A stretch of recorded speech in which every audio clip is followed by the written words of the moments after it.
So Angel Studios is on a bit of a roll lately. I mean, they seem to have found the winning mix of family-friendly values and then solid production elements as well. They've got a new one in theaters this week. Will that winning streak continue?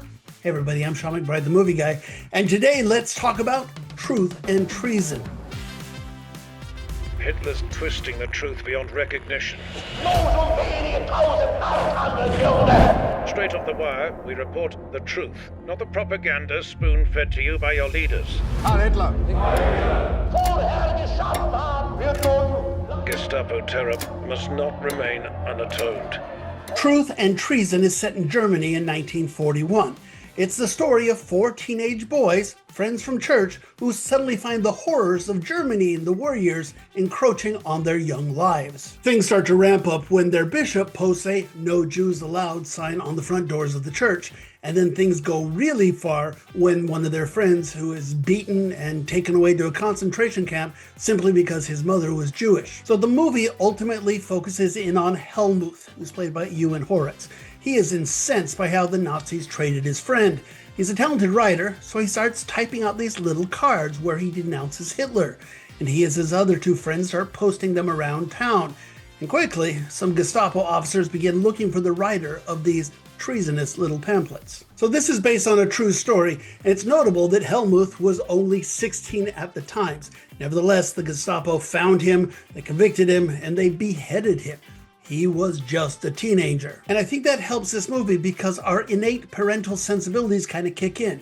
We want to protect this kid, even though he's a bit foolish in some of his actions. Still, he has a good heart, and he deserves to be protected. And it's a very good performance. But look, I also like the supporting cast, Ferdinand McKay, Naya Okamori, and Daft Thomas as Helmuth's friends, and especially Rupert Evans as the Gestapo officer relentlessly on the hunt for the pamphlet writer. It's a very good villain performance that gives the story some of its personal stakes. I also appreciated the nice period production design, from the sets to the costumes. This very much feels like Hamburg in the 1940s, at least what I imagined it to be. And underground, the interrogation offices are very ominous as well. The only part that seemed less than perfect was the quick air raid shelter scene. It seemed a little bit fake with the bomb blast. So look, this isn't a movie that's trying to be overly artistic. It's simply a story of a kid who resists Nazi oppression and pays the ultimate price for his words and his actions. The music is rousing, but a bit on the nose at times. The dialogue is fine, but the big final speech seems to be more dramatic than historical. Look, it's a very conventional story, but it still works very well. I give Truth and Treason 3 stars out of 4.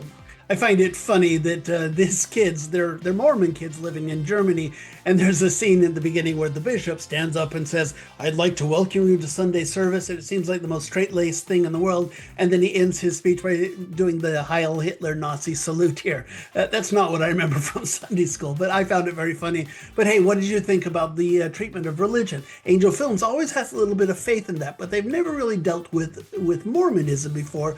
I believe they are based in Utah, so that would be their background. What did you think? Comment below, and of course, feel free to comment on any of my videos here. Of course, subscribe so you get them just as soon as they come out. And of course, subscribe to the podcast, Two Movie Guys. Every week, my friend Joe Fryer and I get together. We chat about all the week's big new movies. That is Two Movie Guys, wherever you get your podcasts. Okay, that's it for this week, but the next week is right around the corner, and we've got some big films to talk about. A new horror film called Shelby Oaks, but more importantly, perhaps, a new Bruce Springsteen biopic called Springsteen Delivered Me from Nowhere. We'll talk about those films next. See you then. Bye.